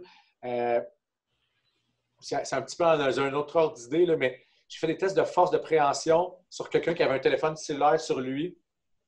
Puis si on l'enlève, puis il devient tout de suite plus fort quand on l'enlève. Surtout du côté qu'il l'avait. Mais encore là, ça, je l'ai fait comme sur le terrain, plusieurs cas pour leur montrer. Je voulais juste montrer aux jeunes comment leur téléphone, c'était pas bon pour eux de l'avoir sur eux. Ça, c'est un réflexe à faire. C'est que tu l'as, tu le prends, tu le mets dans ta poche parce que tu te déplaces du point A au point B. Tu l'enlèves, tu le mets sur une table rendu là. Mais c'est juste pour montrer à quel point que le téléphone, c'est pratique, là, mais c'est pas aussi bon qu'on peut penser pour nous. Là. Ouais, puis tu sais, on va voir ça. Il y en a qui vont dire, OK, ben, je vais le mettre plus loin, mais là, je joue de la musique. Fait que là, ils vont prendre des écouteurs sans fil, Bluetooth. Là, ça revient un peu la même chose aussi. Ça, pour le vrai, je suis un peu méconnu. Je me connais un peu moins là-dessus à cause du Bluetooth. Parce que je sais que je me connais un peu moins. Ben, C'est le c'est des Bluetooth. ondes un peu, là, quand même. Ouais, c'est sûr qu'il y a des ondes, tu as raison. C'est sûr qu'il y a des ondes. C'est juste que le téléphone, tu as le Wi-Fi intégré, tu as une plus grosse machine autour de toi. Est-ce que les écouteurs vont être un peu moins forts? Là-dessus, il faut à rechercher. Je ne vais pas m'aventurer. Là, ça sera à faire des recherches plus profondément. Moi, je m'entraîne sans mon téléphone à côté sur moi, mais avec des écouteurs Bluetooth pour avoir de la musique. Puis, tu sais, je vois pas vraiment de différence, mais quand que j'ai un téléphone dans ma poche, puis mettons que je fais du back squat, ben, je vais tout avoir un shift du côté que j'ai mon téléphone. Automatique. Ouais. Fait que, tu sais, entre les deux, j'aime mieux avoir des Bluetooth dans les oreilles. Puis... C'est clair. C'est clair. Encore là, je suis réticent là-dessus, mais j'aimerais ça faire des recherches plus profondes sur le Bluetooth parce que je pense que c'est un petit peu moins. En tout cas, sûr dans ma tête, là, si je suis une logique, c'est moins grave. Ouais. C'est sûr. Donc, c'est ça. Fait que le téléphone, pour améliorer notre sommeil, un petit truc, couper le téléphone ou la tablette ou la lumière bleue au moins une demi-heure avant de se coucher, avoir une petite routine, puis essayer de fermer notre téléphone pour dormir, au moins en mode avion, si c'est notre cadran. Fait que ça, c'est des petits trucs qui vont optimiser notre sommeil. Fait que si on optimise notre sommeil, on optimise notre récupération. Là, tout dépendant de l'âge qu'on a, on va aussi améliorer le niveau cortisol, testostérone. On va aller jouer plus dans nos côtés hormonal que notre cycle du sommeil a un impact majeur. Donc, comme j'expliquais, on va être plus apte à mieux performer dans notre vie de tous les jours aussi. C'est ça. Là, on parle pour les hockeyeurs, mais c'est valide pour tout le monde. Ça. Puis, c'est ça. mettons, ces trucs-là. Eux qui travaillent, disons, beaucoup avec les ordinateurs, téléphones, tablettes, comme nous, puis comme plusieurs d'autres personnes, là, je vais faire un beau petit placement de produits, mais j'en ai aussi.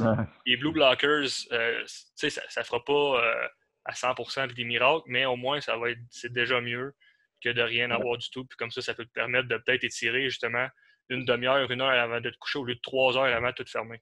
Exact. Moi, les miennes que j'ai sont orange dans les tiennes, je pense. Oui, c'est les Guardian. Ouais. Moi, j'ai les True Dark. Les True Dark. C'est quoi? En tout cas, True Dark, je ne sais plus exactement du nom. C'est qu'ils sont vraiment rouges. Fait que eux autres, là, je peux pas vraiment. Je peux moins bien travailler sur l'ordi. Je peux lire quelque chose, mais je peux moins bien travailler sur l'ordi. Mais en dedans d'une demi-heure, tu t'endors, là, clairement. Là. Ils sont vraiment foncés. C'est juste que j'aimerais ça trouver un entre-deux pour quand je veux travailler dessus. Ben, moi, je pense qu'eux, ça serait pas pire parce que on peut le lire puis ça va quand même bien. C'est sûr que tu vois plus orange, mais pour vrai, je les adore puis je vois tout de suite la différence tant juste mettons le lendemain de mon sommeil, je le vois qui est meilleur. Mais aussi, moi, j'ai la Oura Ring qui traque ton sommeil. Puis juste avec les stats que ça sort, la différence, une journée, je ne les mets pas, puis la journée d'après, je les mets, puis les deux résultats sont complètement différents. C'est quand même assez c'est fou là, à quel point que le sommeil va affecter ta journée qui s'en vient. Puis... c'est à part, c'est moins dans le sujet qu'on a, mais je ne sais pas si tu as déjà essayé, mais tu essaieras, je ne sais pas si tu connais ça, mais des ketones le soir sans caféine. Puis peut-être tu testeras avec ta bague, voir côté sommeil. On va essayer, j'en ai encore. T'en as-tu sans caféine? Je pense que oui. Tu m'essayeras. Tu vas optimiser ton sommeil. Tu me sortiras les stats et tu m'écriras au pire. Bon, moi essayer ça. Puis justement, j'en avais acheté pour courir, parce que moi, je fais du 16-8, des jeûnes intermittents. Ouais. Puis, il y a 2 ans, j'avais fait un demi-marathon au lieu de Montréal. Puis l'année d'avant, je l'avais fait. Puis j'avais fait un temps, c'était 1,45. Puis là, je m'étais entraîné tout l'été pour ce demi-marathon-là. Puis là, je mangeais, je faisais un carb loading la veille comme qu'il faut. Là. Ouais. Puis j'avais essayé de le courir, ça fait 1h45, c'est quand même pas mauvais. Puis l'année d'après, j'ai refait un demi-marathon. Puis là, j'avais commencé à intégrer les jeûnes intermittents 16-8. Fait que là, je me dis, bon, mais là, ça veut dire que je vais courir le demi-marathon à jeun. Fait que là, dans ma tête, je capotais. J'aurais pas assez d'énergie, je ne pourrais pas prendre de gel dans ma course, puis tout ça. Ouais. Fait que finalement, j'ai dit, on va essayer des ketones. Fait que j'ai pris un shake de ketones avant le demi-marathon. puis j'ai fait 1h43. J'ai battu mon temps de 2 minutes, Ouais. sans manger, sans prendre de gel dans ma course.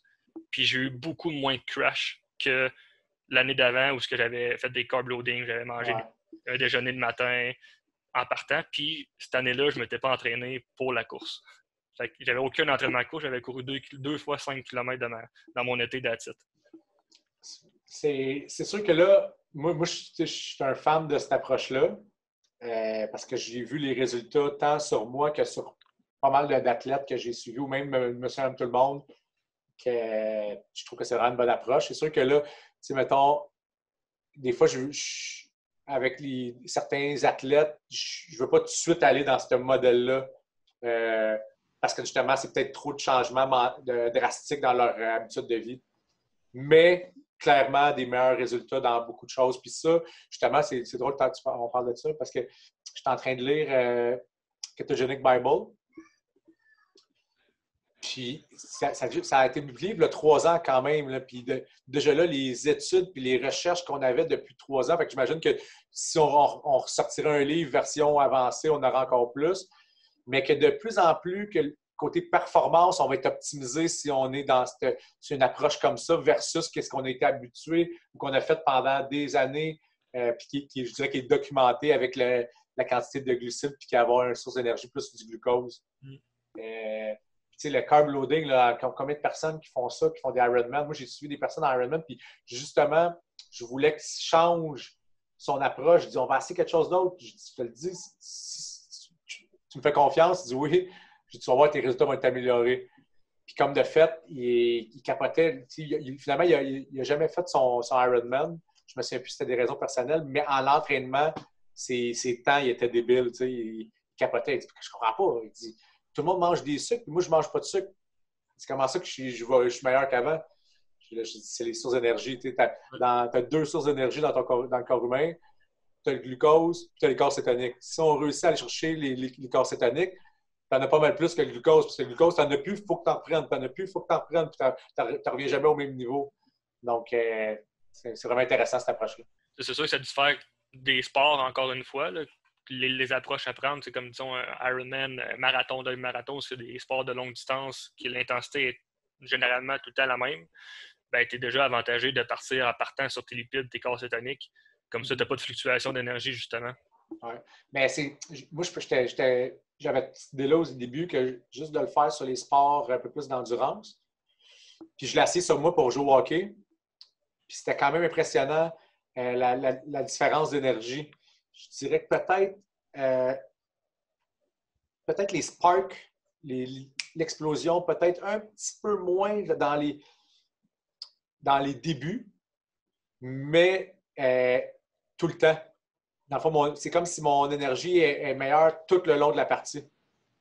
Puis généralement, comme c'est encore là, si je parle par rapport à mon âge, etc., généralement, je trouvais que ça, j'ai commencé ça cette année. L'an passé, je trouvais qu'en fin de game, je commençais un petit peu à descendre ma drive, mon énergie, etc., qui peut être normal dans une game qui est très intense, puis que tu es chiffre après chiffre, tu roules aux 2-3 chiffres, etc. Puis que là, finalement, cette année, c'est pour ça que je suis vraiment déçu qu'on n'ait pas fait les séries, mais que les séries ont été annulées à cause du COVID, parce que je voyais vraiment une différence là, au niveau de ma stabilité d'énergie. Fait que je dirais que justement, on avait l'impression que les corps cétoniques étaient vraiment faits pour les sports d'endurance, mais je pense qu'on peut l'appliquer aussi sur les sports plus explosifs à cause de la façon que tu vas donner ton énergie à ton cerveau. Donc, en tout cas, encore là à développer, mais c'est vraiment intéressant. Ça, c'est un truc aussi que tu entraînes, tu ne décides pas du jour au lendemain d'essayer ça pour ta game, d'une game de playoff. Faut que ton corps. C'est sûr que si la veille, tu as mangé un gros spaghetti puis tu décides le lendemain que tu veux avoir des corps cétoniques comme énergie, tu risques d'avoir de la misère. Là. Puis aussi, j'imagine que côté individualisation, il y en a qui vont gérer mieux avec, je vais dire, 5 grammes de carbs devant ta game, puis il y en a d'autres que ça va être 7-10. J'imagine aussi l'individualisation là-dedans. Ce que je vois beaucoup, ça dépend aussi de ta sensibilité à l'insuline. Mm-hmm. Quelqu'un qui est vraiment cut, que peu importe dans sa vie, il a mangé n'importe quoi puis il n'a jamais pris de poids. Souvent, c'est quelqu'un qui est très sensible à l'insuline. Donc, lui, généralement, il peut peut-être s'en permettre un peu plus. Mais ce qui est intéressant, puis on a parlé de ketones, tu m'as comme ouvert un peu une porte, c'est que tu peux être sur les glucides et les ketones comme énergie. Ça, c'est quand même récent comme découverte, là. On peut être sur les deux systèmes d'énergie en même temps. Fait que là, tu peux t'optimiser encore plus. Mm-hmm. Surtout quelqu'un qui est sensible à l'insuline, ça va encore plus paraître. Donc, c'est là que j'étais sur moi-même, j'étais rendu dans ces tests-là, là, que je réalisais que si j'étais ces ketones, les corps cétoniques comme énergie, puis je rentrais juste un petit peu de glucides, tabarouette, j'avais encore mieux des meilleurs résultats. Donc, j'aime bien ça le tester sur moi avant de le faire tester ces gens, mais c'est quand même intéressant cette approche-là. Ouais, il y a des études qu'il y a à faire là-dessus. Puis, Je pense en avoir de plus en plus, c'est ce qui est le fun. Parce que je pense qu'on peut. C'est encore là, je parle souvent d'alimentation, de supplémentation. C'est des détails qu'on peut faire justement pour s'optimiser en tant qu'athlète. Rendu à un certain niveau, tout le monde est bon. Là, comme rendu junior majeur ou généralement tout le monde est bon. Mais c'est qui s'est optimisé le plus ou qu'est-ce qu'il a fait pour s'optimiser à un niveau supérieur? c'est le petit 1%, 1 ou 2% que tu vas chercher plus que l'autre, que c'est toi qui vas aller chercher à la POC le premier. Exact. Puis encore là, c'est dans toutes les sphères. Là, on peut parler de neuro, on peut parler d'alimentation, de supplémentation, mais comme j'expliquais, c'est que l'approche avec les corps cétoniques, pour le hockey, c'est quand même, je dirais que c'est même méconnu. Là. D'après moi, ça ne m'étonnerait pas d'apprendre qu'il y a des joueurs nationaux qui font ça. Mais je veux dire, c'est pas connu autant que certains des autres sports. Ouais. Mais je pense que à voir, mais je pense que ça peut être un autre genre. Je parlais de game changer, ça peut être un game changer aussi. Effectivement. Éventuellement. That's it. Moi, je pense que ça fait le tour, moi. Ouais, on a jasé pas mal. 1h30, pas pire quand même. C'était fluide, c'est le fun. Fait qu'un grand merci pour l'invitation et tout le knowledge que tu as droppé. Ça fait plaisir, c'était vraiment cool. Là. Les boys, vraiment le fun ce que vous faites. Là. J'ai adoré mon expérience aujourd'hui. On pourra faire une part 2 dans le studio, mais est-ce que ça soit libre? Ouais, cool. Je suis all in. Yes.